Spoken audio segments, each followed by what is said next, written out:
کفارہ عربی لفظ ہے جس کے معنی ہیں وہ کام کرنا جس سے کسی گناہ کا پراشچت ہو جائے۔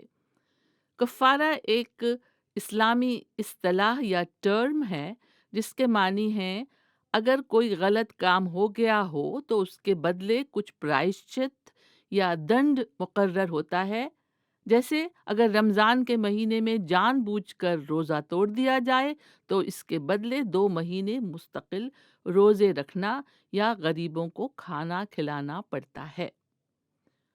اردو میں اس کو کفارہ ادا کرنا کہتے ہیں۔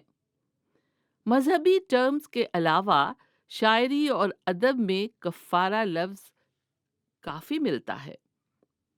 شاعری میں تو ان گناہوں کے کفارے کی بات بھی کی جاتی ہے جو کیے ہی نہیں گئے۔ جرم نہ کردہ گناہی ہے بہت، زندگی ہی کیوں نہ کفارہ بنے۔